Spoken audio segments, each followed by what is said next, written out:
Comandamentul militar rus a ordonat zilele trecute forțelor șefului Republicii Cecene Ramzan Kadyrov să înceapă operațiuni ofensive în Ucraina după retragerea forțelor grupului Wagner din Bakhmut. Kadyrov a susținut pe 31 mai că forțele cecene au primit un nou ordin și și-au asumat responsabilitatea asupra frontului din regiunea Donetsk. Kadyrov a susținut că unitățile cecene trebuie să înceapă activități active de luptă și eliberează o serie de așezări. El a adăugat că forțele speciale cecene Akhmat, Spetsnaz și regimentul cu scop special Sever Akhmat au fost transferate în direcția Marinka, la sud-vest de orașul Donetsk, iar Ministerul Rus al Apărării a mai susținut că detașamentele de asalt a brigăzii a 5-a separată de puși motorizate din Corpul 1 de Armată Akhmat Spetsnaz au efectuat operațiuni ofensive în direcția Marinka. Kremlinul ar putea încerca să-i reintroducă pe kadyroviți ca principală forță ofensivă după culminarea forțelor Wagner și retragerea lor de pe linia frontului. Institutul pentru Studiul Războiului evaluase anterior că președintele rus Vladimir Putin a încercat să-l preseze pe Kadyrov pentru a crește rolul luptătorilor ceceni în operațiunile de luptă de la cel puțin întâlnirea publică a lui Putin cu Kadyrov din 13 martie. De asemenea, Kremlinul ar putea încerca să rupă relația lui Kadyrov cu finanțatorul grupului Wagner, Evgeni Prigozhin, și să sublinieze din nou autoritatea federală asupra forțelor cecene. Prigozhin a răspuns pe 31 mai la rapoartele despre transferul forțelor cecene în regiunea Donetsk ocupată, declarând că este încrezător că forțele lui Kadyrov vor avea succes în capturarea unor așezări din regiune, dar a subliniat că Kadyrov nu a fost însărcinat cu capturarea întregii regiuni Donetsk. Comandanții și oficialii ceceni au lansat un atac concertat asupra finanțatorului grupului Wagner, Evgeni Prigozhin, într-o încercare probabil de a-l submina pe Prigozhin. Membrul cecen al Dumei de stat ruse, Adam Delimkanov, a răspuns declarației lui Prigozhin din 31 mai, în care Prigozhin a remarcat că nu cunoaște noile poziții ale unităților cecene în Ucraina și că forțele cecene vor lupta pentru așezări selectate mai degrabă decât pentru întreaga regiune Donetsk.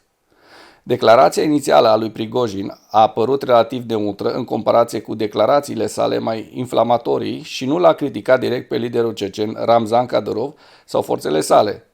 Delimkanov s-a adresat informal lui Prigozhin ca Zenia, o poreclă pentru Evgeni, și l-a îndemnat să aleagă o dată la care se pot întâlni pentru a clarifica ce fac forțele cecene Akhmat în linia frontului. Delimkanov i-a cerut lui Prigozhin să înceteze să țipe despre lipsa de provizii militare a grupării Wagner și să expună lumii eșecurile militare rusești și a susținut că Prigozhin s-a impus deja ca un blogger care determină societatea rusă să-și pună la îndoială capacitățile militare. Secretarul de stat al Statelor Unite, Antony Blinken, a declarat pe 2 iunie că cererile de încetare a focului sunt inacceptabile deoarece vor îngheța liniile actuale și vor permite lui Putin să consolideze controlul zonelor ocupate și să se pregătească pentru viitoarele atacuri asupra Ucrainei. Blinken a remarcat că războiul este un eșec strategic pentru Rusia, iar Rusia este mai proastă din punct de vedere militar, economic și geopolitic decât înainte de începerea invaziei sale pe scară largă, totul contrar obiectivelor strategice mai largi ale președintelui rus Vladimir Putin. Blinken a remarcat că războiul a subminat multe dintre obiectivele mai largi ale lui Putin, inclusiv de a diviza NATO, de a promova un parteneriat cu China și de a întări armata rusă. Blinken a declarat că forțele ruse din Ucraina au suferit peste 100.000 de morți și răniți într-o mașinărie de tocat carne creată de ea doar în ultimele 6 luni. Blinken a declarat că Putin crede că poate supraviețui Ucrainei și susținătorilor acesteia, dar a reiterat că NATO rămâne angajată să sprijine Ucraina, deoarece Ucraina nu va fi niciodată Rusia. În ceea ce urmează vă prezint un slide cu cele mai importante fronturi din Ucraina din 2 iunie.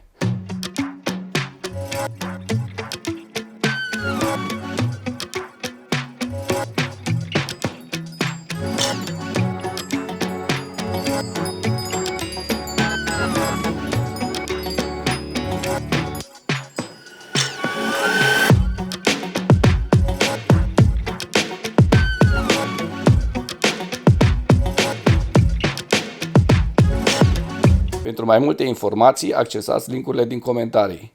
Mulțumesc pentru vizionare, dacă vrei să susții acest canal, abonează-te la Animatura.